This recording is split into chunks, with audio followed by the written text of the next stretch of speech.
नमस्कार शेतकरी मित्रांनो, माझी शेती या यूट्यूब चॅनलवर आपलं सर्वांचं सहर्ष स्वागत. दिग्रस तालुक्यात सोमवार व मंगळवार दुपारी झालेल्या अवकाळी पाऊस व गारपीट रब्बी हंगामातील पिके जमिनीदोस्त झाली.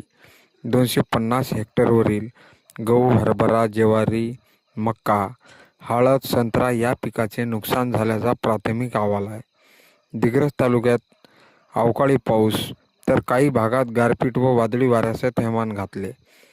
यात वसंतपूर, रुईमोठी, रुई तलाव, सेवानगर, साक्री, फेटरी, विटाळा, निंबा, विठोली, वसंतनगर, चिचपातर, वरांदळी, डैनी, आष्टा, कलगाव, महागाव व माळहिवरा या शेतशिवारातील पिकाचे नुकसान झाल्याने शेतकरी संकटात सापडले आहे.